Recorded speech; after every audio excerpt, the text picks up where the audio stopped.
When your team's curious and ready to grow, they do their best work, and that changes everything. At CBT Nuggets, we've spent over 25 years making IT training engaging, hands-on, and fun. Expert-led courses, virtual labs, real-world skills your team can use right now. From networking to cloud to cybersecurity, we build skills and confidence that drive results. Believe in your team. Give them the tools to thrive at cbtnuggets.com/solutions.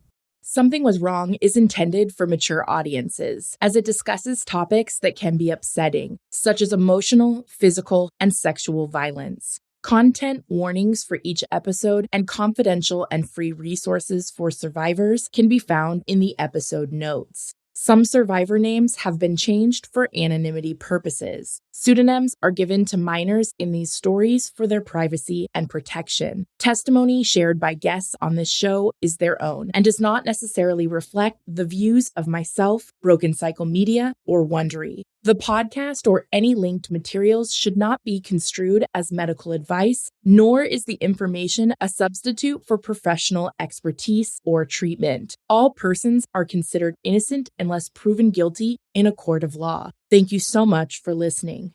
Welcome to What Came Next presents Something Was Wrong Updates. You think you know me, you don't know me well at all, at all. Because you don't know me,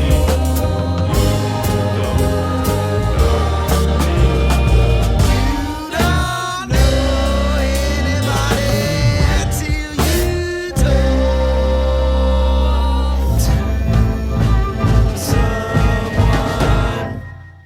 My name is Amy B. Chesler. Welcome to What Came Next presents on the Something Was Wrong feed.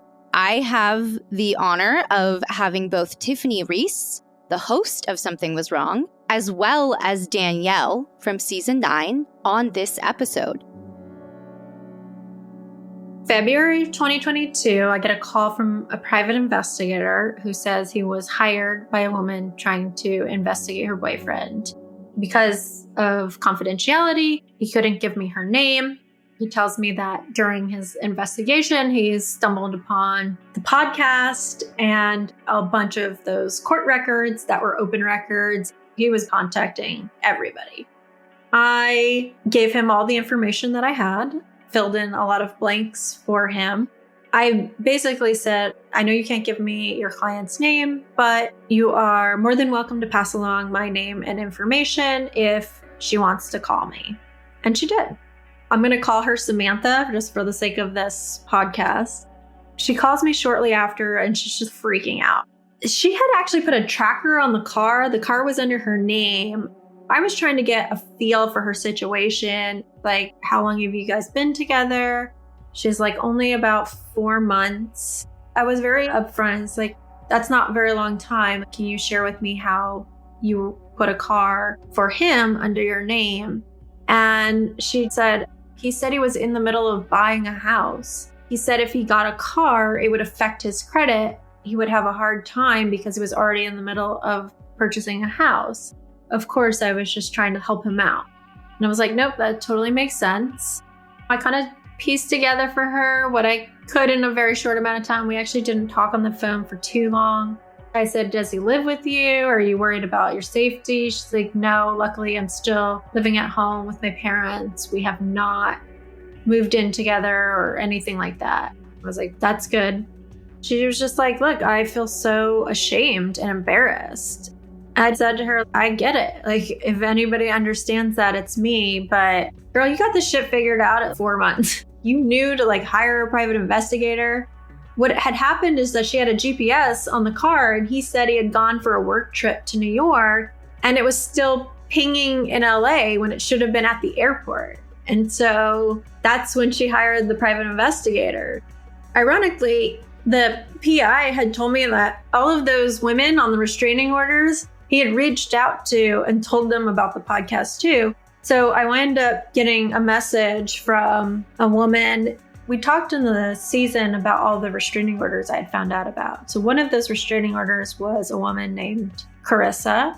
I'm using a pseudonym here, so we don't give away their real identities. This woman who reached out to me on Instagram was friends with Carissa. She said, hey, Carissa told me about the podcast. I had already known that this private investigator had told Carissa. And she said, I actually dated already at the exact same time as Carissa. That's how we met. We were both dating him. I think I was only dating him around 5 months. He wasn't physically abusive towards her. But again, he was telling her all these lies as well about him. Fake British accent, all the stuff that we talk about on the podcast. She's like, oh yeah, that's everything that he told me as well. So you're getting the podcast out there via private investigators, Tiffany. Then we shift into custody again. Around April or May, we go to court because he's refused to do anything he's supposed to regarding paperwork. And so my lawyer has to take him to court. They get there, and of course the judge says, you've got to fill out this basic paperwork.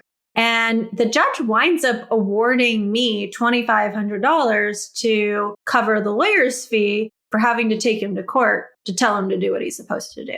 So this is the first time this judge has done anything against him.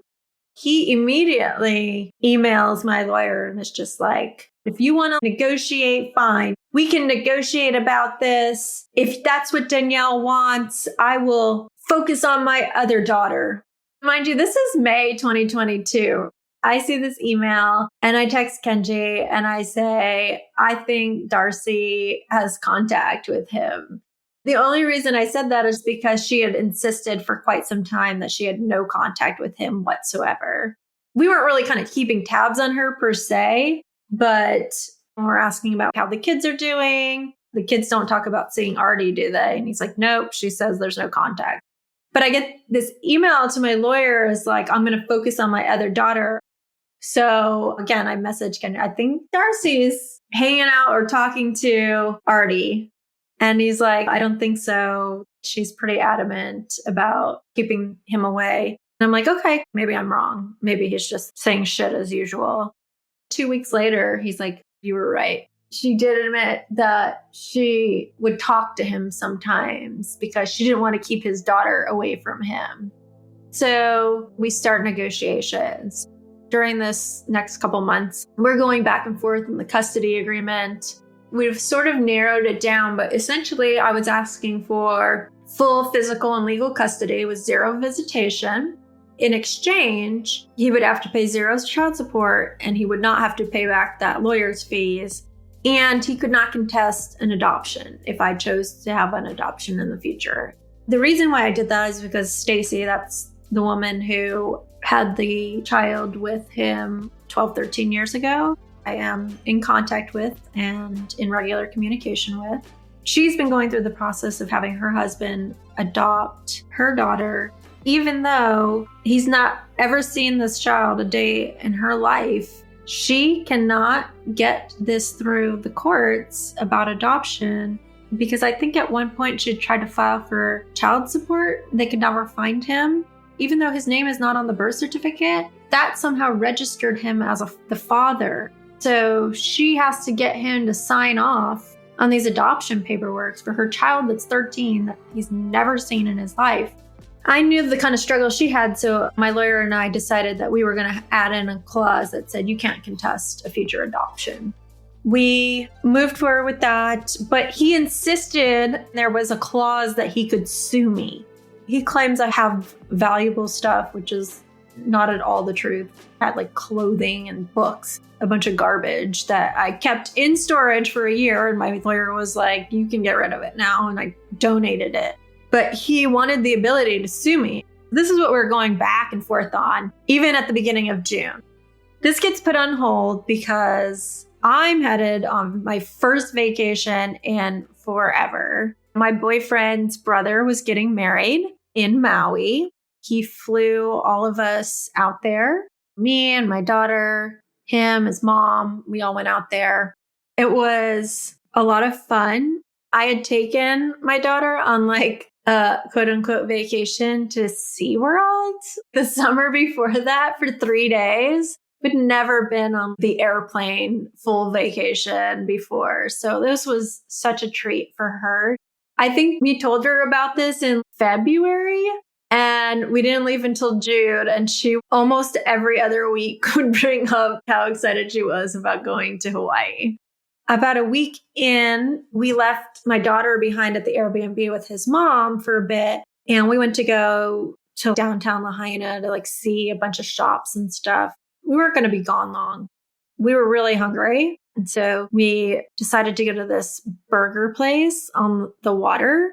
There's a line. We have no desire to stand in line for a table. So we asked them hey, could we just sit at the bar? And the bar is really tiny. If you can imagine, there's just 5 seats. If you're facing the bartender, the far left, there's 2 empty seats. So we sit down in those. My boyfriend sits to the far left, to the very end seat. I sit next to him to his right. To my right is this other guy who is eating and talking to the bartender. There's an empty seat next to him. And then the last 5th seat is this girl who's over there. We're ordering drinks, we're looking at the food. And I happen to glance over. I guess that empty seat wasn't exactly empty. The person had, I think, gone to the bathroom. And that person had come back and sitting down. I happened to look over and I look back and I'm just you know that time where you think you see somebody you know? And you're just okay, no, it's probably just somebody who looks because I thought I've seen him around the city that I live before. It's very possible. I'm just okay, no, it's a weird coincidence. But I just couldn't shake this feeling that it was him. So I get up and I'm I'm going to go to the bathroom. And I walk to the back behind us to the bathroom, thinking that on my way back to my seat, I can get a better look. After I'm in the bathroom, I walk back to my seat, but I can still only see the back of his head. He has a scar on the back of his head. And I see this person has a scar on the back of their head. So I'm sitting down and I'm okay, if I can just hear his voice and see, maybe it's all crazy coincidence. Meanwhile, my boyfriend is texting me, what is going on with your demeanor's changed. What is happening? I was trying to listen and I'm hearing this guy talk to the bartender and he's got a British accent. And the stuff he was saying was stuff oh, I'm from England. We're always drunk. It's always time for a beer or some bullshit like that. I don't remember the exact phrasing, but I do remember that's exactly the type of thing that Artie would say. My brain is shorting out right now. I'm trying to figure out if it's just playing this incredibly cruel trick on me or if this is really fucking happening on my first vacation with my boyfriend. My boyfriend's are you okay? And I'm texting him I think this guy on the other side of me is my ex. Of course, he does the same thing that I did in the beginning. It's no, I'm sure it's just a coincidence. It just sounds like him or whatever. He's you would know. I'm fucking shaking. I was it's him. So he's well, if that's true, we're not going to do anything right here in the bar. I don't know if that was him reassuring me or a question. He knew everything about Artie, right? All of the deceit, faking the British accent, the lying about his job, about military service. Ironically, my boyfriend actually served in the military. And it's funny because one day he came to me with all these certificates he had gotten while in the military and also his discharge paperwork. He was hey, I was just going through some stuff. I know you've been lied to about this, so I'm going to show you my actual discharge paperwork. And obviously there's a ton of photos. Well, that's the other thing, ask for photo evidence. But he obviously knew about all the lies. He knew about the restraining orders of other women, the verbal abuse that I went through, the threats of abduction of my daughter, the threats of violence against my family that I was fearful of. I pretty much told him all of the things that we covered in the podcast. He hadn't listened to the podcast, but he didn't really need to because I told him everything. I actually think a few of my best friends still haven't listened to the podcast because they were yeah, we already know the story. So I think in his mind, it was what do you want us to do? It was probably part reassurance of me, helping me gain control of the situation. Because in that moment, the moment he said, look, we're not going to do anything. Honestly, my mind was trying to think 10 steps ahead. And in 10 steps ahead, I realized I don't have a signed custody agreement yet. So I have to play this smartly. Also, I am in a bit of fight or flight mode at this point. I took a deep breath and I was like, you know what? You're right. This motherfucker does not get to ruin my vacation. This is the first time I am face to face with him since everything went down. And it's not even like face to face, right? He doesn't get to place me back into victim mode. I'm like, you're right. He doesn't matter. Did you post about the trip before you went? Or did anybody who was going on the trip post about it and possibly tag you? Or did he have access to your email at all? No, not at all. But there were so many of my friends that I immediately texted. This didn't feel like a coincidence for them either. My text to some of my other friends are like, so you know how I'm just like hanging out on vacation in Maui, doing my thing? Well, you'll never believe who I fucking ran into, ... Artie. They didn't believe me. We actually took a video of it. There was a little window there next to like the very end. My boyfriend sent me to quote unquote take a picture. He's like, get over there by that window. Let me take a picture of you. And so he not only took the picture of me, but he got a video of Artie being there.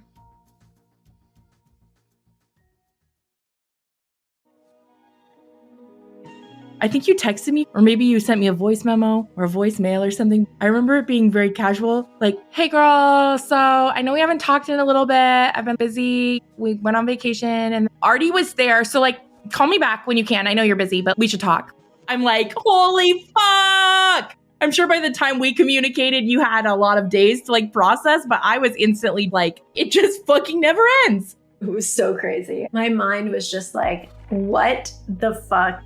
I think when he figured out it was me, he looked legitimately surprised as well. But who knows? There's no way he would have known through my social media. I actually didn't even talk about it on my social media.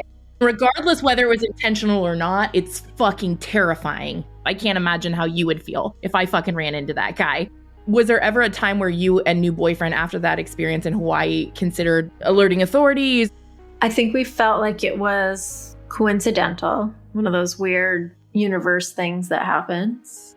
We didn't think about alerting authorities because we've got a lot of security around our place. And also my boyfriend is former military. What ends up happening shortly after that, I almost immediately was like, you need to make him sign the damn custody paperwork. I don't care how you get it done, but you need to get it done. I was getting really forceful with my lawyer. I was like, enough with his games. Get this signed. So he did, after a few weeks, he did finally notarize and submit shortly after that to kind of tie up this piece of it. It wound up getting to the court and they kicked it back because they were like, this line about him suing you doesn't belong in a custody agreement. They said, you need to take this out and re-sign it. So of course he refused to re-sign it. So we were waiting to go to court in October. Probably a week or two before that court date, I got a message on Instagram. She said, hi, my name's Mary. I'm looking for someone by your name that was on the Something Was Wrong podcast. If you are, please call or email me. If not, I apologize for the inconvenience. And she leaves her phone number and email. I'm like, hi, Mary. Yes, that would be me. And she says, my sister has been dating, quote unquote, Kyle, as he calls himself now, for over a year. She is on the verge of quitting her job and moving in with him in Manhattan Beach. I just found the website last night because none of my family or friends have ever felt good about him, and I wanted to try to figure out his deal. I basically would like guidance/help with how to tell my sister all this information without overwhelming her and or angering Artie. This is them. And she sends me like 3 photos. And so I'm like, hey, I'm so sorry. I just got up getting my daughter ready for school, but I can give you a call at 8:30. Would that work? She's like, yes. So we get on a call and proceed to discuss everything. She's like, my sister's been dating him. She has this job. She's talking about leaving to move in with him, but she's never ever been to his place. And he's always got some excuse about it. He was still claiming to be British, still claiming to be a doctor, still traveling a lot, all this stuff. And I broke it down. I was like, look, he's not a doctor. He's never served in the military. He is not British. The accent is fake. I kind of filled in holes for her. She binged the podcast. The important thing was how she tells her sister. We're going to call her sister Zara. She's like, I'm worried. How do I tell her all this stuff? I basically was like, look, I have all the documentation.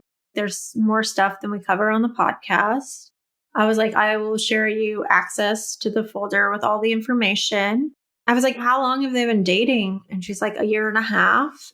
I was like, well, back in February 2022, I got a call from a private investigator from one of his girlfriends. That's not your sister. So you're saying they've been dating since last year. He was obviously cheating on her, but this is just evidence for her. We did have a long talk. And I told her, it sounds like maybe the best way to do this might be for me to do it with you. I can't make that guarantee right now. I have to go talk to my partner about this because I want to make sure that he's okay with that. I went home and I talked to my boyfriend and was like, what do you think about this? I'm thinking the easiest way for this girl to process what she's hearing and know that it's the truth is to hear it from me. But I want to be conscious of your feelings. If this makes you uncomfortable, let's talk about that. He was just immediately like, isn't that the whole reason you did the podcast, was to like help other women in this position? And I was like, yes. He's like, then I guess the answer is pretty clear. I had called Stacy about this because I often talk to her about a lot of this stuff. Stacy lives about 2 hours from me. Where I would be meeting up with this woman would have been about 1 hour from me. So it was in between us, 1 hour for both of us. And she volunteered to come up and do this intervention with me. It was really weird though, because we were trying to figure out how to get her there without alerting him. We didn't want it to be something that he would know something was going down. Mary, she had driven up to her parents' house because Mary also lived 2 hours away. She'd called me on speakerphone with her mom there. So some of the advice I had given them was to have a cell phone ready.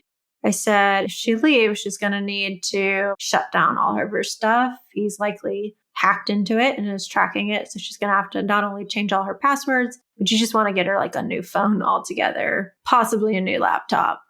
But you can start with the phone, at least have that ready for her immediately.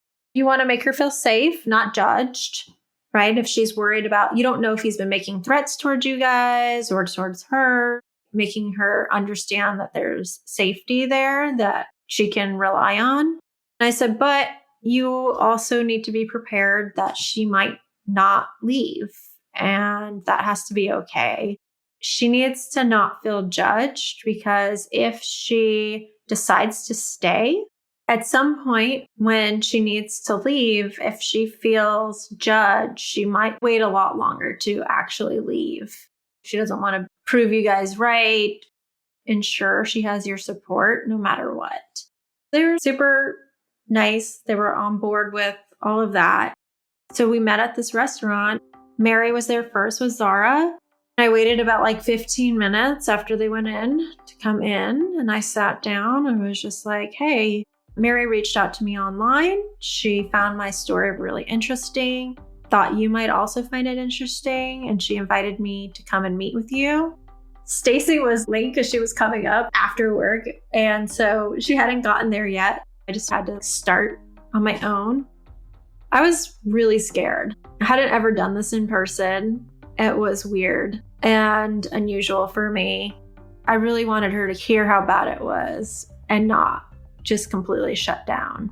So I was just like, I met this guy online and I knew him as Artie. I think you know him as Kyle. In 2020, here's all the things I found out about him. I gave a quick laundry list of all of the things we covered on the podcast. I was like, I have paperwork for you, so you don't have to believe me. You should actually read through everything and see for yourself. But I will say that I want to really emphasize that your sister came to me. I did not seek you out. I'm simply here trying to help your family because they've asked for my help, because they are very concerned about what they know about him now. She wasn't upset. She just had this real blank look on her face, which she could have possibly been just in shock. She did talk to us. She would answer questions. Her sister was like, we're concerned you're going to quit your job. And she's like, well, I've been considering this for a while, actually. So that's still fine. Okay, that makes sense. And then we were like, well, what about like moving out of your place? She's like, I have these roommates and they're great, but they have a cat. I think it's time for me to be on my own. And the place is kind of messy and it smells like cat pee. So sounds like you need some changes. And she's like, yeah. I think I had said something to the effect of, he's probably got multiple girlfriends. I told her about the private investigator conversation in February. And she said, well, when we first started dating, we weren't really exclusive.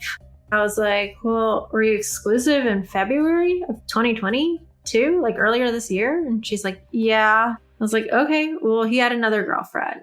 She was a little in denial. She denied him being abusive. She was really even reluctant to say that he verbally abused her. Even if that's true, he's still lying to you about his identity. He's faking the accent. He's lying about his profession. I know he's got girlfriends. I said, do you own the car that he drives? And she's like, I would never buy him a car.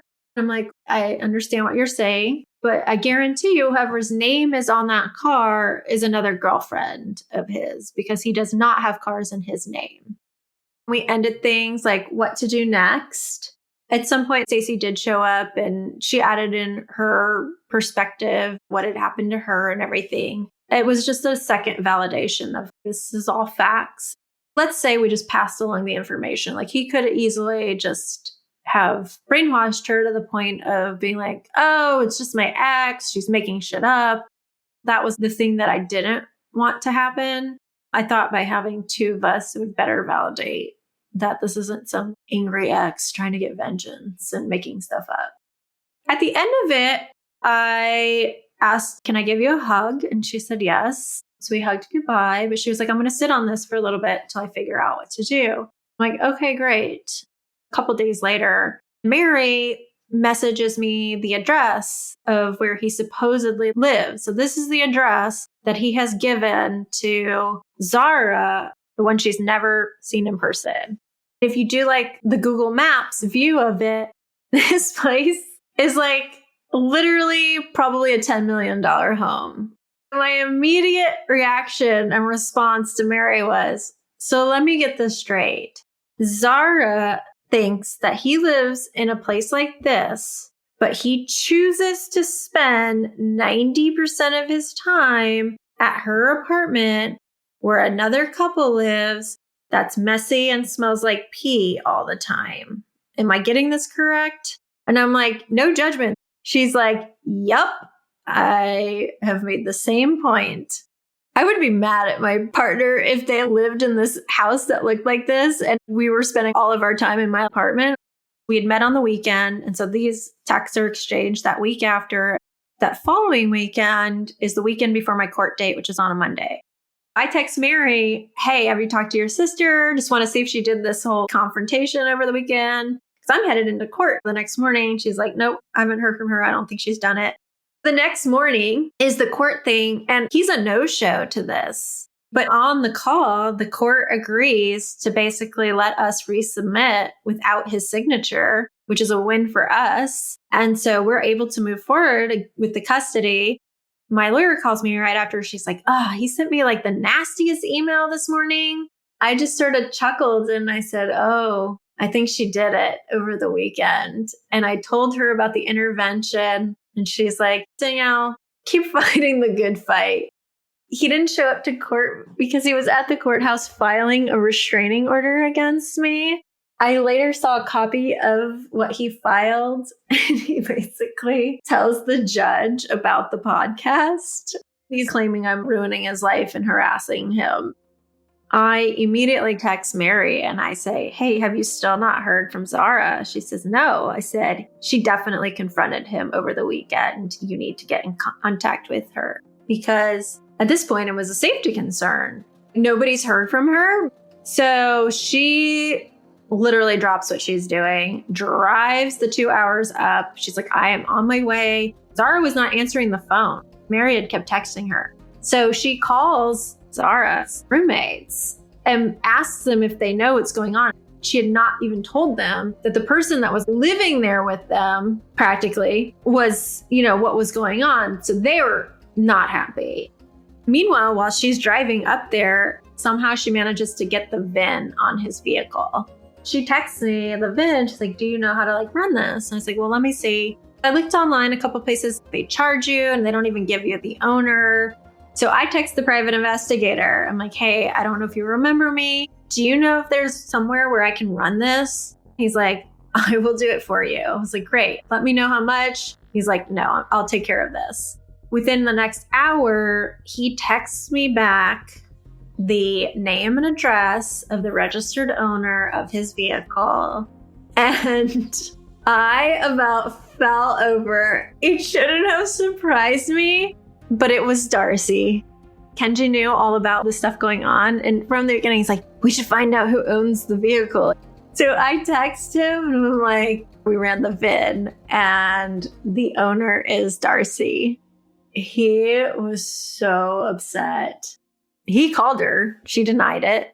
And to be clear, because we haven't touched on this, Kenji wasn't able to participate in the episodes. However, he has given Danielle consent to share what she is sharing, right? Correct. He was not happy, to which I said to Kenji, the facts are the facts. This car belongs to her. How could she not know anything? You have to give your social security and your driver's license at the dealership in order to get a car. It clicked. He's like, you're right. She's lying. I was checking in with Mary. Long story short, what ended up happening is that somehow he found out that they had given me the VIN. So he broke up with her, supposedly, over this. I will say that in January of this year, I did text Mary a little Happy New Year's. It would have been a couple months since all this went down. So I was like, hey, I wanted to make sure that Zara was good. Has he tried to weasel his way back into her life, or is she good? She said she's great. Honestly, he's gone. She's got a new boyfriend and she's doing great. And I was really, really happy to actually hear that. That was a happy ending. Darcy, she did reach out to Kenji. She wound up telling him, yes, I put the car in my name, but she did ask for his help in getting the car back. They went to get the car back. And at first, she wound up giving it back to him after they retrieved it. That's most likely because he made a bunch of threats against her. The second time, she decided to do it again. From what I understand, he went to the police station and he tried to file a police report against her for trying to get the car back. But it was in her name. And so he wound up having to actually hand over the vehicle. They tracked him down to get the car from an address and was yet another girlfriend there. That's really the last we've heard of his whereabouts.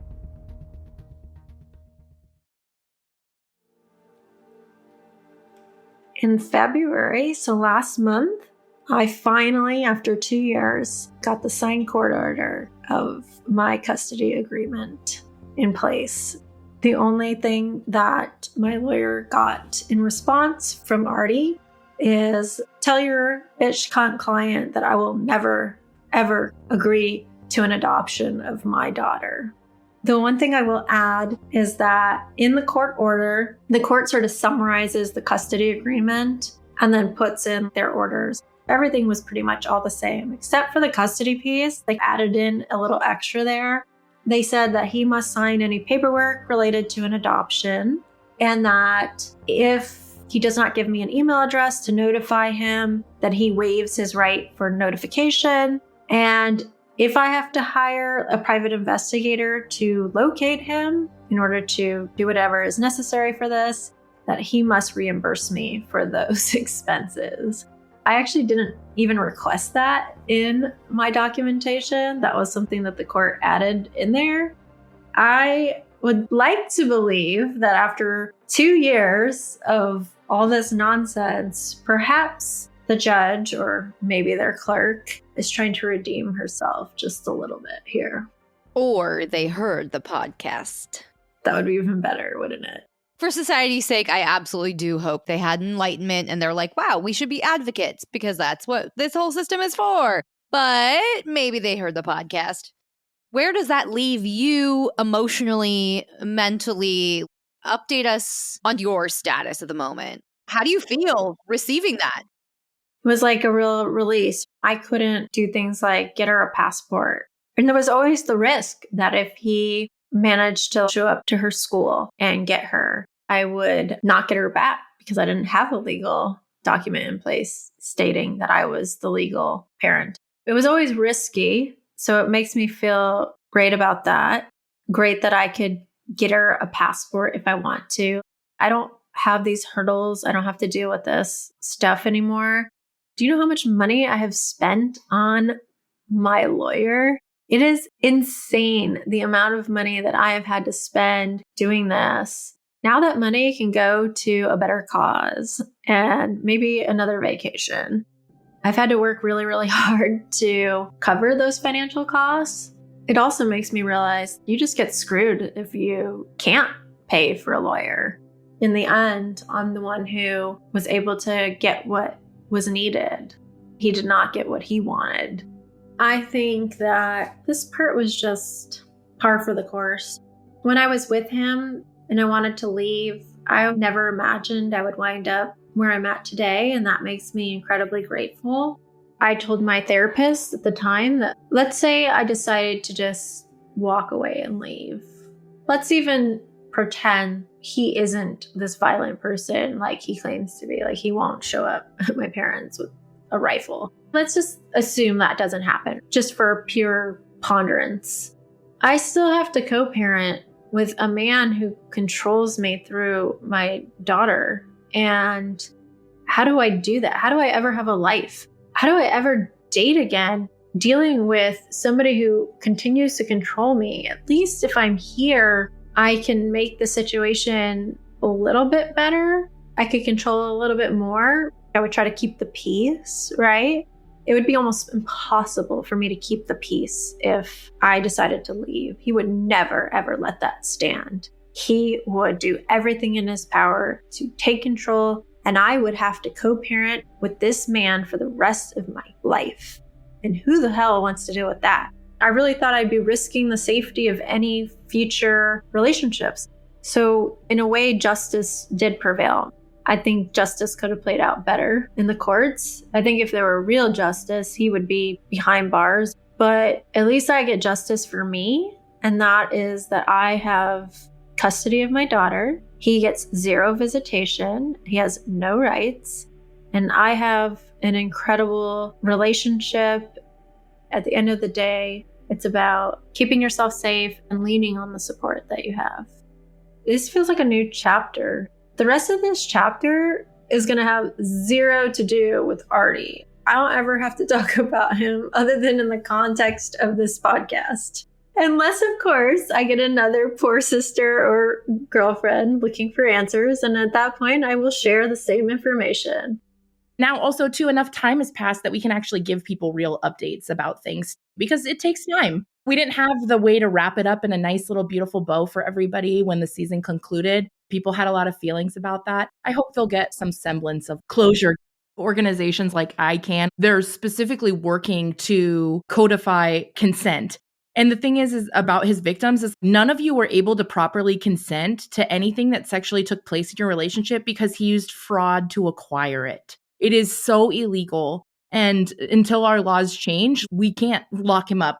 Danielle, you hooked me up with the detective who handled the carjacking and then suspected that he was full of shit and he had contacted you. And I spoke with him and he's like, I wish I could get this guy. Unfortunately, he's one of those people that uses the things in the system that are created to actually protect domestic violence victims. He's used them to exploit the system. I'm just so proud of you. I'm so happy for you and your new boyfriend and your daughter, and that you are just thriving and having a million jobs per usual and just like doing your thing. You're always like doing something fun. You're like, oh yeah, I'm going to be in a music video next weekend, or oh yeah, I'm going to this like Reiki retreat or some shit in the woods. Like you're always doing some fabulous LA shit. You and Amy, I live through you. I feel like the mom in Mean Girls. You guys keep me so young. I'm actually working on a business plan with my boyfriend right now. I'm working on potentially opening a bakery. Of course you are. You're just such a badass. Amy and Danielle, I'm so thankful for you both and that the universe has put you both in my life. I look forward to all that's to come. Well, I'm equally as grateful for both of you. Tiffany, for wanting to grab onto my story, the insaneness of it, and share it for everybody. And I'd like to believe that even just listening this past week, your latest victim that was sharing their story, Amelia says that she listened to the podcast and she felt inspired to tell her story so that it could hopefully help others. To me, that's a win, right? Because I'm part of these stories that she listened to that gave her the courage to tell her story. I do feel like this is a tight little knit group of powerful women who lift each other up, and I'm so honored to be a part of it. After the live event that we had for season 14, just to share with the listeners, we had this amazing dinner and it was all of us from season 14 and Michael, Kaylin's husband, and Danielle's there and Lily from our internal team's there and Amy's there. I was so full of love and vibrations. I don't know how else to explain it. I'm sitting there looking around this table we fucking did that, y'all. Now we get to all be a part of this community. And now Amy gets to help tell other people's stories. And Danielle, you continue to advocate and you continue to do all the badassery that you continue to do. And you're now a victim advocate for these victims, trying to help the next person. It's women looking out for women. And I fucking love it. And I just love you guys. I love you both too. I can't even describe how much you've done by sharing your story, especially at such a pivotal time in the show. To watch the show grow with your season, along with the advocacy efforts, I'm so honored to be a part of it. And Tiffany, thank you for doing this for all of us and for all of your listeners. It's just incredible.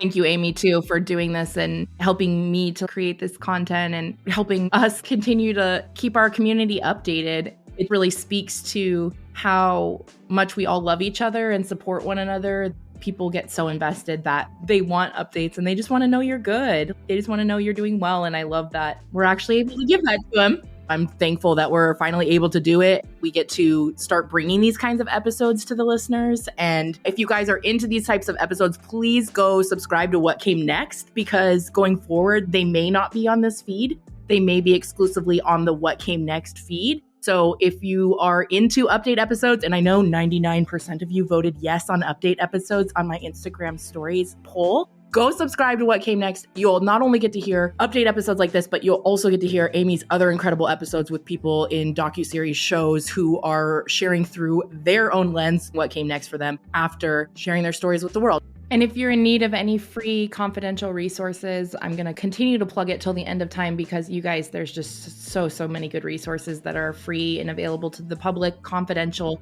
somethingwaswrong.com/resources. If you want to chat, text, call with somebody who works for the National Domestic Violence Hotline, or there's various other interpersonal violent free counseling, free chat services online if anybody is in need and wants to make a safety plan to be able to effectively leave their relationship. They may not have family, they may not have support, and sadly, a lot of times predators and abusers love to separate people from their loved ones. No matter what support you have in your life, please know you're not alone and there are resources to help. Thank you for amplifying those resources with your platform, Tiffany, and doing so much to change the way we have to navigate these systems. You're amazing. We're all doing it together. It's just amazing that every episode and every season, that community continues to grow and we all hear each other's stories and reach out and support. I love when I see people share their story on the podcast and then continue to listen and support the people who come next. Danielle and Amy are absolute examples of that, and it's just very, very beautiful. Well, it's the thoughtfulness and what you're curating. It's hard not to be invested in it. You really are creating something special.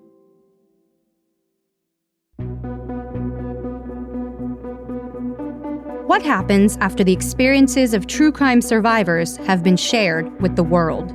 Does the media truly capture all it entails to survive such tragedy in the public eye? What comes after the convictions are in, the cameras stop rolling, and the court of public opinion has spoken? Can sharing our stories lead to justice? And is there ever really justice? These questions and many more are answered on the new true crime docuseries podcast, What Came Next, co-created and produced by Something Was Wrong's Tiffany Reese, with host, award-winning writer, victim advocate, and true crime survivor, Amy B. Chesler. This season on What Came Next, you'll hear first-hand accounts and behind-the-scenes insights about what came next for survivors of some of the world's most infamous crimes, such as Elisa Wall of Keep Sweet, Pray, and Obey. So much has been told about Warren Jeffs and the horrors inside of the cult. A lot hasn't been shown of life after and what it really takes to adapt. Jacoba Ballard from Our Father. I shouldn't have to hide a part of myself because I'm not ashamed of how I came here on this earth. Ron Schnackenberg of Dirty Money. This conversation is only the second conversation I've had on it, and it's only the second conversation where someone didn't offer me money. I didn't feel like it was a moral thing for me to benefit off of the backs of people that were defrauded. The Vow's Sarah Edmondson. We woke up, we figured out what was going on, enough to get the New York Times to write an article about it. Collier Landry from a murder in Mansfield. I'm trying to answer a question that has haunted me my entire life. Why did you murder my mother? Dirty John's Tara Newell. There's all these people that don't believe me. Basically, screw you, it happened. I'm gonna tell my story, and I'm not gonna be shamed for it. PJ Maston from The Secrets of Playboy. It was very triggering, really hard to watch. And every week we had to tune in to see what we said. Charlotte Laws of The Most Hated Man on the Internet. Whether it was media, politicians, law enforcement, or ordinary people, everybody was blaming the victims. So I ended up calling the FBI. Koa Johnson from The Housewife and The Shaw Shocker. I will continue that healing process even up to now where she's pled guilty. That's another step to healing and coming to a point of peace with myself. You'll hear how incredible survivors find purpose in adversity and how they're leveraging the spotlight to elicit societal change. Subscribe now to What Came Next, wherever you get your podcasts. Thank you so much for listening. Until next time, stay safe, friends. Something Was Wrong is a Broken Cycle Media production, created and hosted by me, Tiffany Reese. If you'd like to support the show further, you can share episodes with your loved ones, leave a positive review, or follow Something Was Wrong on Instagram at Something Was Wrong Podcast. Our theme song was composed by Glad Rags. Check out their album, Wonder Under. Thank you so much.